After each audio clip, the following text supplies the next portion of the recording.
आज आहे प्रदोष आणि मी बनवत आहे शाबूची खीर। ज्या उपासाला तेलकट तुपकट वगैरे असं काही चालत नाही त्या उपासाला ना ही खीर एकदम बेस्ट ऑप्शन आहे। कॅरेमल तयार करून मी ना ह्याच्यामध्ये ही खीर बनवलेली आहे। खायला एकदम टेस्टी लागते, ज्याच्यामध्ये तूप सुद्धा घातलेलं नाही। तर अगोदर मी काय केलं, शाबू भिजत ठेवलेला 1-2 तास तरी। त्याच्यानंतर दूध आणि शाबू दोन्ही मिळून 5 मिनिटं उकळून घेतलं। नंतर साखरेचं कॅरेमल करायला घेतलं।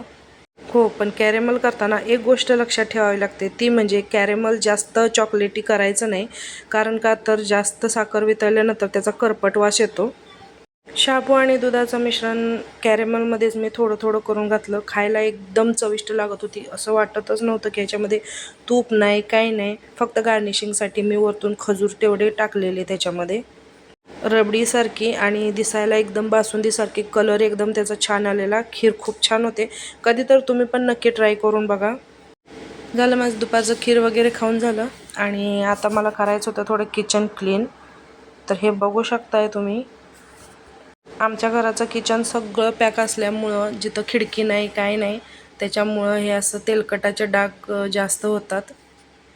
काही फोडणी वगैरे दिली की लगेच त्याचं असं तेलकट सगळीकडं पसरतं।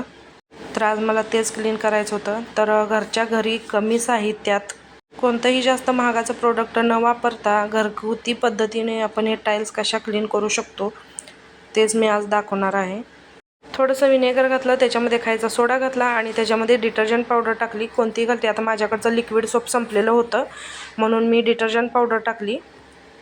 आणि याच्यासाठी काही लिक्विड बनवण्यासाठी काही कोणतं प्रमाण वगैरे नाही आहे, तुम्ही तुमच्या अंदाजाने कितीही टाकू शकता।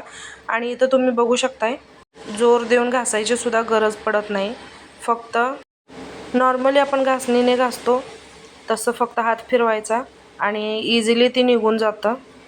आणि खरंच पांढरी शुभ्र चकचकीत अशी फरशी म्हणजे आपलं टाईल्स निघते। तसं सगळ्या बाजून मी किचन कट्टा टाईल्स वगैरे सगळं घासून घेतलं। त्याच्यानंतर मग पाण्याच्या नळावर पण लावून घेतलं, घासून घेतलं, तेही स्वच्छ निघालं। आठवड्यातून एकदा तरी असे क्लीन करायला काय हरकत नाही आहे, चांगल्या निघतात टाईल्स याने। आणि विनेगर जर अवेलेबल नसेल तर त्याच्याऐवजी 1 लिंबूचा रससुद्धा आपण यूज करू शकतो। आणि इथं तुम्ही बघू शकताय, मी हे मुद्दाम वरच्या साईडची टाईल्सला मी हे लिक्विड लावलं नव्हतं, हे तुम्हाला दाखवण्यासाठी।